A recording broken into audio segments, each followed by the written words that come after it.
때문에 독생자도 아낌없이 우리를 대신하여 죽으시는 자리에 내어주셔서 내 죄를 대신해서 피 흘려 죽게 하셨습니다. 하나님은 사랑이시다라는 이런 글자만 우리에게 주신 것이 아니라 실제적으로 우리를 사랑한다는 확증을 행동으로 보여주신 것이 예수님을 보내신 것입니다. 로마서 5장 8절에 보면 이렇게 말씀합니다. 우리가 아직 죄인 되었을 때, 우리가 죄인 되었을 때입니다. 그리스도께서 우리를 위하여 죽으심으로 하나님께서 우리에 대한 자기의 사랑을 뭐 하셨다고요? 확증하셨다는 거예요. 야, 사랑한다면 확증을 내놔봐. 네가 나를 사랑한다는 증거가 뭐야? 우리 그럴 수 있잖아요. 우리 하나님이 우리를 사랑한다는 증거로 우리가 죄인 됐을 때에 예수님을 우리를 대신하여 십자가에 죽으시도록 내어주셨다는 거예요. 예수님도 사랑이시기 때문에 친히 하나님의 사랑을 몸소 가지고 오셔서 실천하셨습니다. 그게 뭡니까? 우리를 대신해 십자가에 피 흘려 죽으시는 것, 대속의 죽음을 죽으시는 것, 이것이 바로 하나님의 사랑을 실천하신 우리 주님의 사랑의 행위임을 믿으시기 바랍니다. 이 사실을 나를 위한 사건으로 받아들이고 예수님을 구주로 영접하고 그 이름을 믿으면 우리에게는 놀라운 영적 변화가 일어납니다. 예수님의 피로 하나는 우리의 죄를 씻어주십니다. 그리고 우리를 의롭다고 해주십니다. 그리고 성령이 내 안에 오십니다. 뭘 가지고? 자녀의 권세를 가지고 오셔서 우리로 하여금 하나님을 아버지라고 부르게 해주십니다. 우리 하나님 자녀가 되는 거예요. 얼마나 놀라운 은혜입니까? 우리가 전에는 어둠의 자녀였지만 이제는 빛의 자녀가 된 것입니다. 전에는 사망이었지만 이제는 생명으로 옮겨진 것입니다. 전에는 지옥의 자녀였지만 지옥 백성이었지만 지옥 갈 사람이었지만 이제는 천국 시민이 되었습니다. 천국 백성이 되었습니다. 이 얼마나 큰 은혜입니까? 십자가의 사랑, 예수님의 보배로운 피, 용서와 그리고 의롭다 하시는 칭의, 자녀의 권세,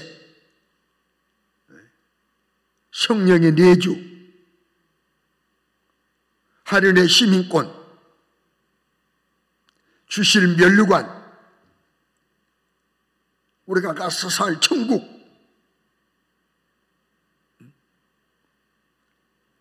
천하를 주고도 살 수 없는 귀한 은혜들입니다. 지금 말씀드린 것은 돈으로 살 수 없어요. 뭘 주고도 살 수 없어요. 하나님의 사랑으로, 주님의 사랑으로, 예수님이 내 대신 죽으심으로 말미암아 우리에게 주어지는 신령한 은혜들인 것입니다. 영원한 저주와 멸망한 지옥을 면하게 되는 것, 지옥을 면하게 되는 것, 영원한 저주를 면하게 되는 것, 이거 큰 은혜이며 최상의 복입니다. 많은 사람들은 오래 사는 것, 건강한 것, 많은 재물, 좋은 자동차, 좋은 의복, 좋은 환경, 이것이 복이라고 생각합니다. 그러나 이것은 잠시 복일 뿐입니다. 영원한 복은 천국입니다. 영생입니다. 하늘나라입니다. 멸류관입니다. 이런 신령한 은혜를 우리에게 주시고 또 하늘에서 우리에게 상을 주시러 각자 사명을 주셨어요. 우리는 이런 신령한 은혜에 감격해야 합니다. 감격해야 됩니다. 오늘 제목이 감격하고 그랬습니다. 무엇에 감격해야 됩니까? 우리 하나님의 사랑에, 십자가의 사랑에, 구속의 은혜에, 보배로운 피에, 성령의 내 안에 계심에, 내가 하나님의 자녀됨에, 가서 살 천국됨에, 우리에게 주실 멸류관 때문에 우리는 감격해야 하는 것입니다. 감격이 뭡니까? 감격이란 마음속 깊이 느끼는 뭉클한 감정입니다. 감격이 강하면 눈물이 나죠. 얼마나 감사해서 눈물이 핑 돌죠. 나 같은 죄인을 사랑해 주신 하나님의 사랑, 나 같은 것을 용서하시는 그 사랑, 아들을 내어주시는 그 사랑, 자신의 십자가의 탄화 물과표를 다 쏟아주신 나를 위한 주님의 사랑, 나 같은 죄인을 자녀 삼아주시고 나 같은 것을 거룩하게 하셔서 거룩한 성전 삼으셔서 성령이 내 안에 와 계시고 나를 인도하시고 나와 함께 하신 이 사랑, 이 은혜에 대한 뜨거운 감격이 우리에게 있어야 하는 것입니다. 신앙생활 할 때 신령한 은혜에 대한 감격이 굉장히 중요합니다. 이 감격의 정도가 영역입니다. 무슨 말인지 아세요? 신령한 은혜에 대한 감격의 그 정도가 영적 힘이에요. 신령한 은혜의 감격이 못하면 영역 없는 거예요. 믿음이 없는 거예요. 기도할 힘이 없어요. 찬송할 힘이 없어요.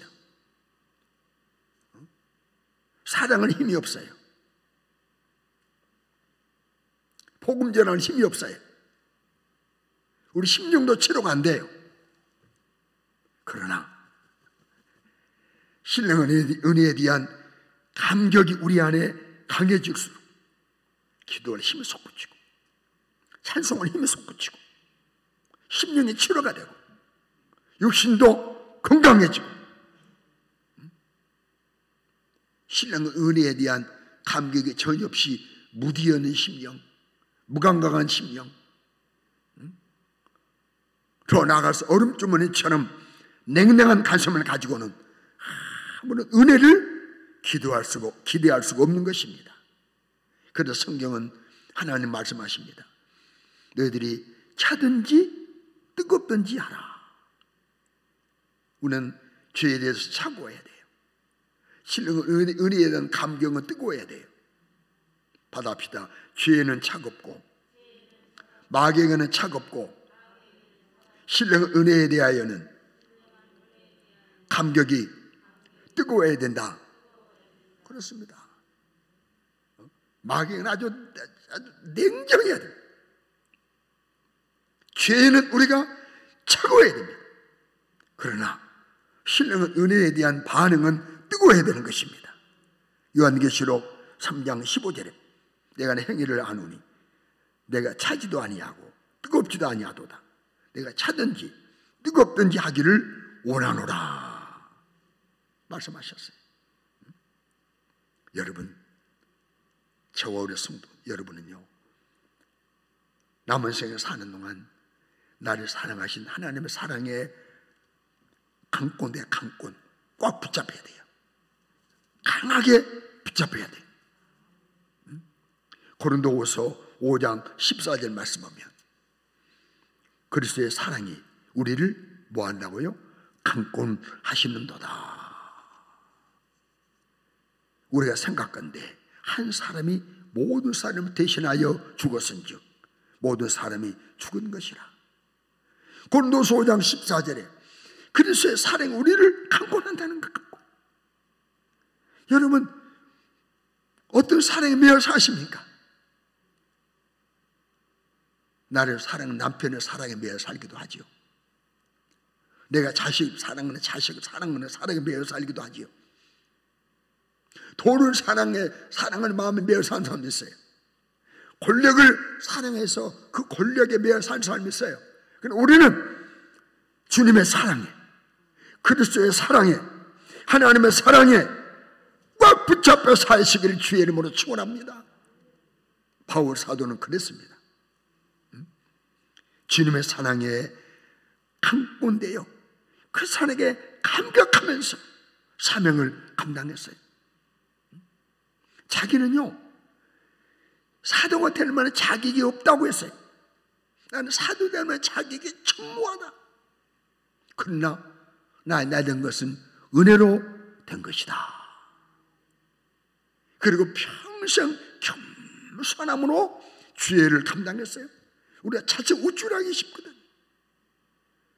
고린도후서 15장 10절 말씀 보게 되면 그러나 내가 나 된 것은 하나님 은혜로 된 것이니 은혜로 됐다는 거예요. 내게 주시는 그 은혜가 헛되지 아니하여 내가 모든 사도보다 더 많이 수고하였으나 내가 한 것이 아니요 오직 나와 함께 하신 하나님의 은혜로라. 내가 한 거 아니라는 거예요. 내가 다른 사도보다 더 많이 수고했지만은 그것도 내가 한 것이 아니고 그것도 은혜로 된 거라는 거예요. 그러면 무엇을 하고도 은혜로 은혜 주셔서 무엇을 드리고도 은혜 주셔서 뭘 하고도 은혜 주셔서 내가 한 것이 아닙니다. 은혜로 한 것입니다. 은혜로 주신 것입니다. 이 마음이 항상 우리 안에 있어야 돼요. 뿌립니까? 그런 이렇게 고백했습니다.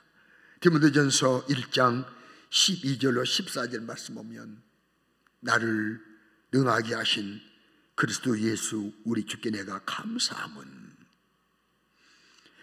나를 충성되게 여겨 내게 직분을 맡기심이니. 나는 충성되지 못하지만 하나님 충성되다고 여겨주셨다는 거예요. 이거 얼마나 겸손한 말입니까? 아무나 할 수 있는 말 아니에요?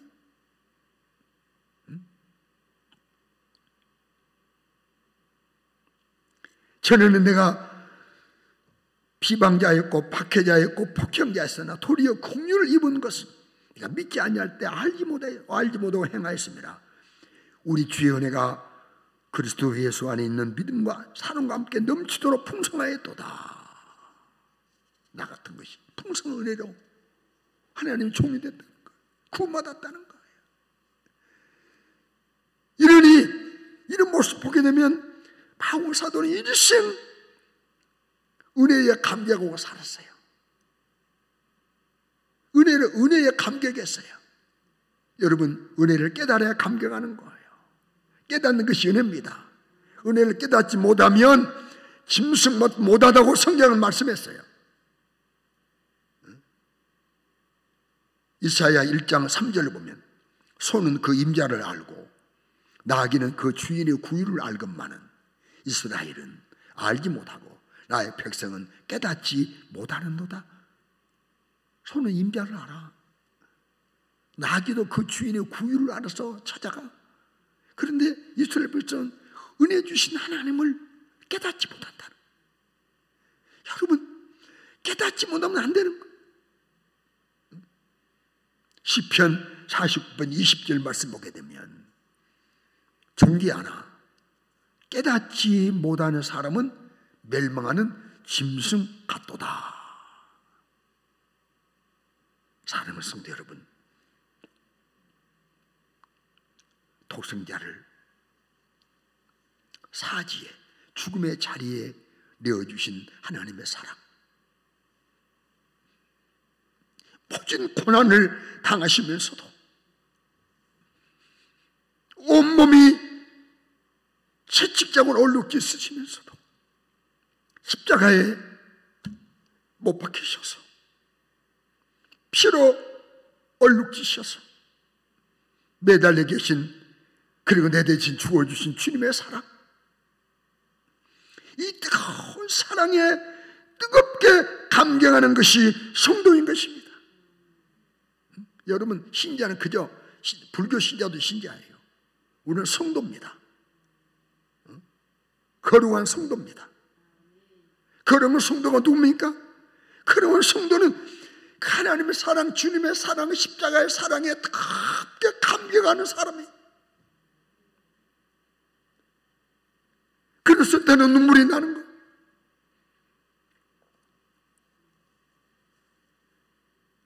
이 사랑에 감격이 되면 자연스럽게 능에 나타나는 것이 있어요. 뭔지 아세요? 하나님의 사랑, 주님의 사랑, 그 은혜에 감격된 성도는요, 하나님을 감동시켜 드리는 영적 생활이 나타나는 것입니다. 은혜에 감격해야 하나님을 감동시킬 만한 영적 행동이, 열매가 나타나는 것입니다. 우리 하나님은 인격 가지셨어요. 목속으로 만든 우상이 아니에요. 인격을 가지셨어요. 희로애락을 느끼시는 분이에요. 기뻐하시고 슬퍼하시고 인격 지정을 갖고 계신 분이, 감정을 갖고 계세요. 때문에 우리가 하나님의 사랑의 십자가의 사랑에 감격하여 영적 생활을 해드리면, 그 영적 생활을 보시고 하나님은 그 믿음을 보시고 기뻐하시고 감동하세요.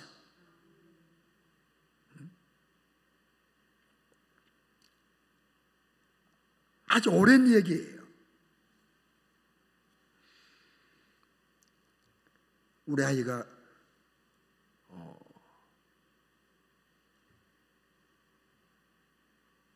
대학을 가기 위해서 재수할 때 이제 시험을 다 치르고 용돈을 모아가지고 집에 오는 날 자기 엄마의 가방과 내 마우라를 사왔어요. 마우라. 얼마나 감동되든지 처음 받으면 선물 가네.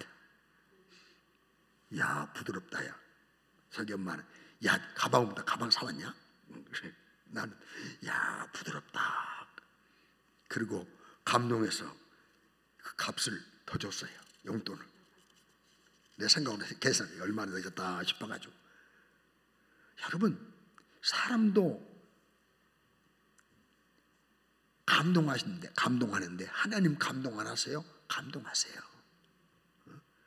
우리는 우리 신령한 은혜에 감격하여 영적 생활을 하게 되면, 영적 생활을 하게 되면 우리 하나님이 그 믿음을 보시고 행동을 보시고 그 아름다운 열매를 보시고 감동하세요. 그 모습 보고 감동하시는, 기뻐하시는 거. 그럼 우리는 하나님을 감동시켜드리고 죄종 감동해드리고 혹은 함께 믿는 성도 동역자들 감동하는 이런 신앙생활을 해야 되는 것입니다. 성경에 보게 되면 하나님을 감동시켜드려서 하나님 주신 은혜를 흠뻑 누린 사람들이 많아요. 여러분, 에녹이요, 에녹 300년을 통해 300년을 하나님과 정말 동행하는 거예요. 이걸 보고 하나님이 감동하시는 거예요. 하루 이틀도 아니고 1년도 아니고 1년 2년도 아니고 300년을 지혜와 담을 쌓고 나와 동행하니 얼마나 하나님 감동하세요. 그래서 죽음을 거치지 않고 하늘로 데려가 버렸어요. 뭐랍니까?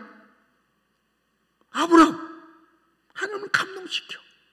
본토 친척 아버지 떠나라. 예, 순종해. 속성자 번제로 들으라. 예, 순종해. 하나님은 감동하셔. 아브라함아, 내 아들에게 손대지 마라. 네가 나를 사랑하는 것을 알겠다.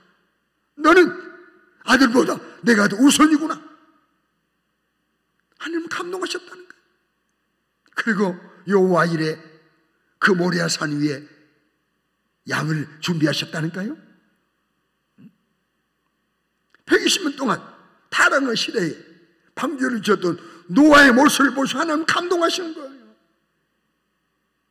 그리고 하나님 감동시키는 그 자리에서 그 일로 말미암아 온 가족이 구원받지 않습니까? 어느 소년이지만은 아버지 양을 끝까지 사자 맹소로부터 지키려고 노력하는 그 모습 바라본, 다윗의 모습 바라본 하나님은 감동하신 거예요. 그 모습에 왕도 장수도 군인들도 블레셋 골리앗 앞에서 꼼짝 못하는데 벌벌 떠는데 내가 싸우겠습니다. 나서는 그 목동 어린 소년 다윗을 보시고 하나님은 감동하시는 거예요. 그리고 그에게 아버지 양을 지킬 힘을 주시고 사자와 곰을 이길 힘을 주시고 골리앗을 무너뜨릴 힘을 주시고 후에는 그를 왕으로 세우신 거예요. 하나님은 감동시키는 사람 하나님 쓰시는 겁니다. 죽으면 죽겠습니다. 결심하고 왕 앞에 나갔던 에스도 하나님은 감동하셨어. 죽으면 죽겠다니. 민족을 했어요. 죽으면 죽겠다니. 내 아들 보낼 독생자의 모습을 보시는 것 같지 않습니까? 그리고 왕이 이쁘게 보이게 만들었어. 결국 수산의 유다인을 다 살리는데 에스더를 쓰시지 않습니까? 신약에 와서도 가나안 여인 끝까지 주님을 따릅니다. 반응하지 않아요. 마지막에는 자녀의 손에서 떡을 빼앗아 개에게 던지는 것은 마땅하지 않다라는 말은 가나안 여인을 개 취급한 거죠. 너는 은혜 받을 자격이 없다는 거예요. 그럼에도 불구하고 그 여인이 뭐라고 고백합니까? 옳습니다. 옳습니다. 개들도 주인의 상에서 떨어지는 부스러기를 먹습니다. 이때 주님이 감동하시는 거예요. 내 믿음이 크도다. 따라 내 믿음이 크도한 순간 자기 딸의 질병이 치료돼 버린 거예요. 여러분 백부장 아시죠? 내 종이 지금 몹시도 괴로워합니다. 집에 누워서 중풍으로 괴로워합니다. 가서 고쳐주지 마. 아닙니다. 말씀만 하십시오. 그러면 내 하인 집에서 나을 겁니다. 나도 군인으로서 내 상관도 있고 내 부하도 있습니다. 상관이 나에게 하라면 합니다. 가라면 오라고 옵니다. 내 부하도 그렇습니다. 그러니 주님이 여기서 말씀만 하시면 내 하인 집에서 나을 것입니다 라고 주님이 감동하시는 거예요. 이만한 믿음을 만나보지 못했노라. 내 믿음대로 되라 하시니 집에 하인이 나와버렸어요. 여러분, 나는 이른 아침 주 앞에 나온 여러분들에게, 우리 성도들에게 간곡하게 부탁드립니다. 교회만 다니지 말고, 예배에 나와서 앉아있다만 가지 말고 주님의 사랑에 뜨겁게 감격하고 우리 하나님을 감동시킬 영적 생활 하시기를 주의 이름으로 축원합니다. 하나님을 감동시킬 영적 생활이 있어야 하나님이 개입하시는 겁니다. 내 삶에, 내 가정에, 내 자녀에게, 내 영혼에, 우리 교회에 개입하시는 겁니다. 하나님을 감동시키는 은혜가 넘치기를 바랍니다. 오늘 저는 이제 본문을 말씀드리려고 합니다. 이제 본문 말씀드립니다. 몇 점만 말씀드립니다. 이 본문의 말씀 보게 되면 솔로몬은 하나님을 감동시켰어요. 하나님을 감동시켜드렸어요. 뭘로 감동시켜드렸느냐? 첫째는 일천 번제로 감동시켰습니다. 일천 번제로. 여기 4절, 이에 다윗이 이 왕의 제사로 기브론으로 가니 거기는 산당이 큽니다. 솔로몬이 그 제단에 1천 번제를 드렸더니 앞선 사울도 아버지 다윗도 솔로몬 이후에도 1천만의 짐승으로 제사 드린 적이 없어요. 그러나 솔로몬은 1천만의 짐승 갖고 제사 드렸다는가요? 1천만의 짐승입니다. 1천만의, 1000만의 짐승 잡아 드는 거예요. 구약의 제사는 신약의 예배입니다. 우리가 예배로 하나님을 감동시켜 드려야 돼요. 예배로. 그래서 소문난 기도 많이 하는 목사님 한 분 계세요. 우리나라에 저 서울 동화교회라고, 그 강창훈 목사님인데요. 그분은 1,000번 기도를 계속 30번째 드릴 거예요. 하루에 3번씩 계속 기도, 천천히 1000번.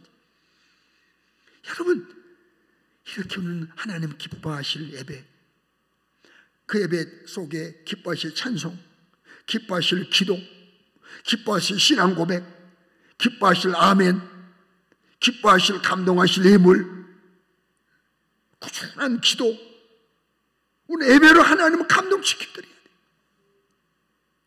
1,000번제는 신약의 예배입니다. 믿음의 예배를 통해서 하나님을 감동시켜드려야 돼요. 믿음의 찬양, 믿음의 기도, 믿음의 아멘, 믿음의 예물, 믿음의 신앙 고백, 그저 순수한 가는 것이 아니라 신실한 마음을 심어서 드리고, 이렇게 감동하신 하나님은 뭐라고 말씀했습니까? 솔로몬에게 꿈에 나타나셔서 5절에 하나님이 내가 내게 뭘 줄고 하나님 감동시키는 제사를 드리니까, 하나님 꿈에 나타나셔서 감동하신 하나님이 내게 뭘 줄고 너는 구하라. 하나님 감동시킬 때 주고 싶은 거예요. 더 주고 싶은 거예요. 여러분, 하나님이 주고 싶으시도록, 더 주고 싶으시도록, 더 주고 싶으시도록 하나님을 감동시키는 저와 우리 모두가 되시기를 주의 이름으로 축원합니다. 두 번째, 솔로몬이 뭘 가지고 하나님을 감동시켜 드렸습니까? 자, 꿈에 뭘 줄고 구하라고 할 때 솔로몬은요, 겸손으로, 비록 꿈이지만은, 꿈속이지만은 겸손으로 하나님을 감동시켜 드렸어요. 겸손. 따라합시다. 겸손. 겸손입니다. 오늘 왕상 3장 7절 말씀 보세요. 나의 하나님 여호와여, 주께서 종이 아버지 다윗을 대신하여 왕이 되게 하셨사오나 종은 작은 아이라 출발할 줄 알지 못하고, 나는 작은 아이입니다. 왕이지만 작은 아이입니다. 모든 사람이 위했지만 나는 작은 아이입니다. 얼마나 겸손합니까? 왕임에 불구하고 자신의 출발할 줄 알지 못하는 작은 아이라고 낮추는 겸손함, 아름다운 모습 아닙니까? 여러분, 우리가 겸손을 따르면 감동하시는 거예요. 하나님 앞에 절대 교만이 없기를 바랍니다. 아름다운 겸손에게 평생 우쭐함이 없기를 바랍니다. 어떤 경우도 항상 겸손에 통해서 하나님을 감동시키시기를 주의 이름으로 축원합니다. 뭐랍니까? 세 번째, 솔로몬은 뭘 가지고 하나님을 감동시켜 드렸습니까? 그가 구하는 기도, 지혜를 구하는 기도와 하나님을 감동케 해드렸습니다. 왕상 3장 9절 보십시오. 누가 죄의 이 많은 백성을 재판할 수 있사오리까? 듣는 마음을 종에게 주사 주의 백성을 재판하여 선악을 분별하게 하옵소서. 10절 이걸 구하니 하나님 마음에 들었어요. 11절 하나님이 뭐라고 말씀합니까? 야, 너 참 멋있다. 네 생명 위해서 내 장 오래 살리고 구하지 아니하고 부도 구하지 아니하고 온수 생명 되는 것도 구하지 아니하고 지혜를 구했으니 분별하는 지혜를 구했으니 내 마음이 맞다. 여러분, 지혜를 구하는 기도가 하나님의 마음에 맞았다. 하나님 감동하시는 거야. 야, 이거 봐. 장수도 안 구하네. 부도 안 구하네. 명예도 안 구하네. 온수 멸하는도 구하지 않네. 분별할 수 있는 지혜를 구하네. 하나님 감동하셨어요. 감동하셨더니 감동하는 기도를 들었더니 하나님이 그 기도만 듣고 마신다 왜 아니요? 계속해서 왕상 3장 10절 이하까지 읽다 말았어요. 이제 13절 14절까지 보게 되면 13절입니다. 내가 또 내게 구하지 아니한 부귀와 영광도 내게 주노니 내 평생의 왕을 중 너와 같은 자가 없을 것이다. 또 네가 만일 내 아버지 다윗이 행하는 것 같이 내 길로 행하며 내 법도와 명령을 지키면 내가 또 내 날을 길게 하리라. 이미 구하지 않은 것도 다 주신다고 그랬어요. 왜? 하나님을 감동케 하는 기도를 드렸더니 미처 구하지 못한 것도 주겠다고 약속하셨어요. 사랑하는 성도 여러분, 우리의 육신의 때는 하나님 은혜에 감격하고 하나님을 감동시킬 최고의 좋은 기회입니다. 내 생명이 있는 동안이 하나님 감동시킬 기회라 이 말이에요. 기회. 감동시킬 예배, 감동하실 기도, 겸손, 기도, 감동하실 믿음, 감동하실 찬양, 감동하실 충성, 충만하기를 주의 이름으로 축원합니다. 주여 나에게 믿음을 주시옵소서. 하나님을 감동시킬 능력을 구하시기를 주의 이름으로 축원합니다. 우리가 성령 충만하지 못하면 그 누구도 어떤 직분을 가졌어도 수십 년 신앙생활을 했을지라도 하나님을 감동시켜 드리지 못하는 것입니다.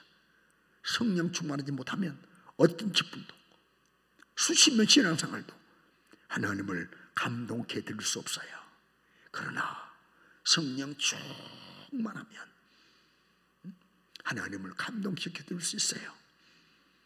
때문에 우리는 중단 없는 뜨거운 기도로 은혜에 감격하며 성령 충만을 구하여 남은 생에 사는 동안 우리 하나님을 감동시키는 영적인 생활 하시기를 주의 이름으로 축원합니다. 하나님 은혜에 대한 감격이 없으면 신앙은 행복도 없어요. 신앙에서 승리도 없어요. 그저 따분할 뿐이에요. 주일에 또 돌아보면 아이고 그래요. 그러나 주신 은혜에 감격하면 주일이 기다려집니다. 말씀이 기다려집니다. 예배가 기다려집니다. 예배가 땀오르지 않습니다. 기도 시간은 즐겁습니다. 행복합니다. 승리를 경험합니다.